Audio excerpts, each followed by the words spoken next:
Hai, jumpa lagi dengan saya Rinto Langitan di channel YouTube Kebesaran Allah. Nah, hari ini kita akan bahas tentang firman iman. Nah, sebelum kita lanjut, Bapak Ibu boleh bantu subscribe channel ini supaya kita menerima lebih banyak lagi kebenaran yang akan mengubahkan kehidupan kita.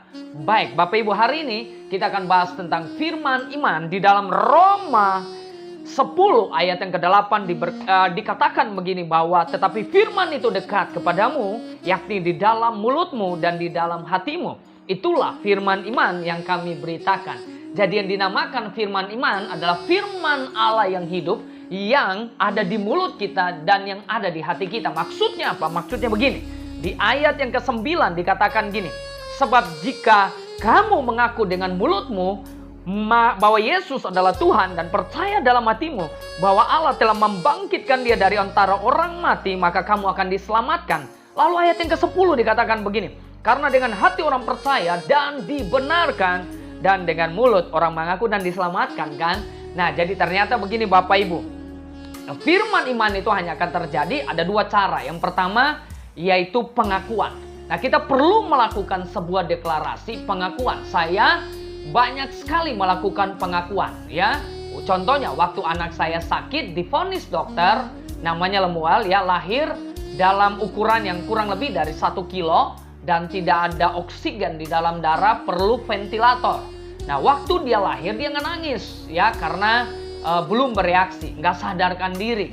Dan dokter dekatin saya waktu itu di RSCM. Dokter ngomong sama saya begini, Pak, ya, ini kita biarkan aja, ya, kita biarkan anaknya mati aja. Karena kalaupun ini anak diobatin, kemungkinan bisa cacat mental, kemungkinan bisa cacat fisik. Sayang Pak, pertumbuhan anak ini. Nah, saya sempat berpikir benar juga, dokter ini sarannya bagus. Ya, dia bukan suruh saya bunuh anak saya, enggak, cuma demi masa depan anak saya. Nah, tapi waktu saya lagi dalam sebuah pertimbangan, tiba-tiba Tuhan ingatin di hati saya bahwa anak ini akan hidup, anak ini akan menjadi berkat bagi banyak orang, akan menceritakan kemuliaan Allah. Nah, apa yang saya lakukan supaya firman Allah yang saya tangkap itu berubah menjadi firman iman? Maka yang saya lakukan pertama adalah sebuah perkataan.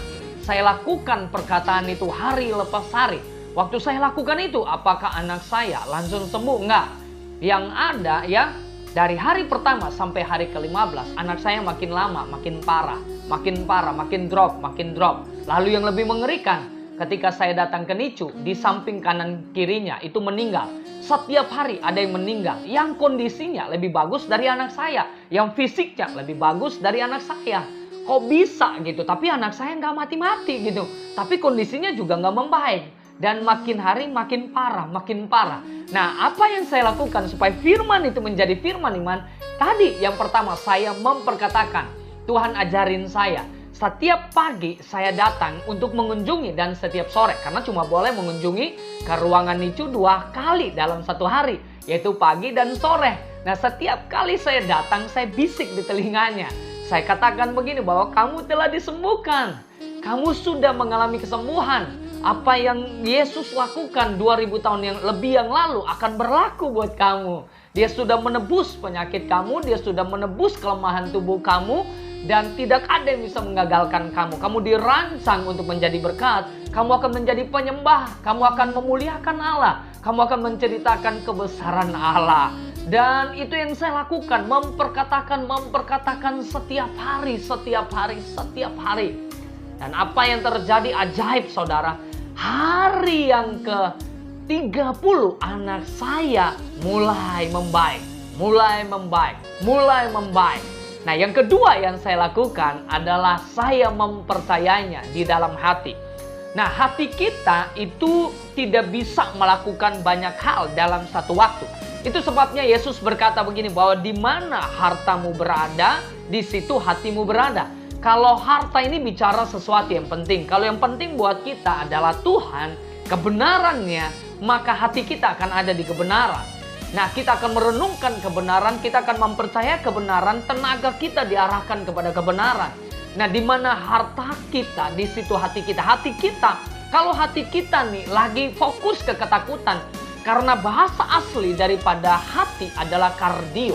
Kardio itu artinya apa? Sesuatu yang merupakan pusat dari inspirasi, pusat dari fokus, pusat dari kekuatan yang menggerakkan, pusat dari hikmat. Jadi ketika hati kita fokusnya kepada ketakutan, maka semua kekuatan kita teralih ke sana, semua hikmat kita teralih ke sana, dan semua kekuatan kita dialihkan ke sana, sehingga kita nggak menerima apa-apa. Tapi ketika hati kita fokuskan kepada Allah, maka hati kita akan terkoneksi dengan Allah. Hati kita akan dipenuhi dengan hikmat Allah. Dan hati kita akan bekerja. Karena hati itu nggak bisa bekerja di beberapa tempat dalam waktu yang bersamaan. Dia hanya berfokus kepada sesuatu. Kepada satu fokus.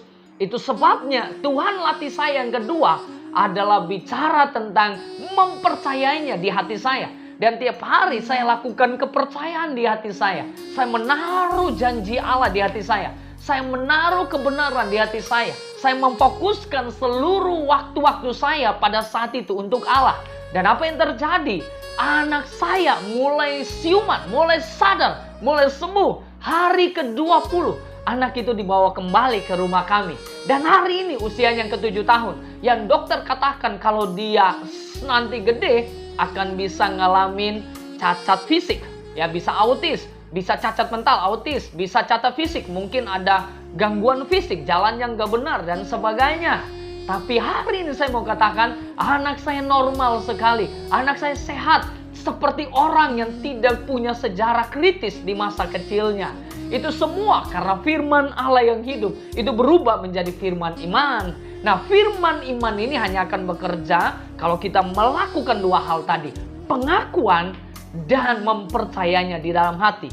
Karena ketika kita lakukan dua hal ini, Alkitab berkata bahwa orang yang mempercayainya di dalam hati mereka tidak akan dipermalukan. Firman itu ya dan amin. Apakah saudara percaya dia di dalam hatimu?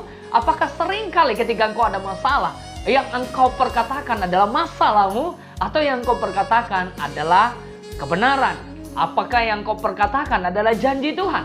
Apakah yang kau perkatakan firman Allah buat hidupmu, buat masalahmu? Atau engkau memperkatakan lebih banyak masalahmu? Engkau lebih mengeluh masalahmu? Apa yang ada di dalam hatimu? Kepercayaan apa yang ada di hatimu? Apakah engkau menaruh janji Tuhan di hatimu? Apakah engkau mempercayai dia di hatimu sehingga hatimu mantap kepada Allah?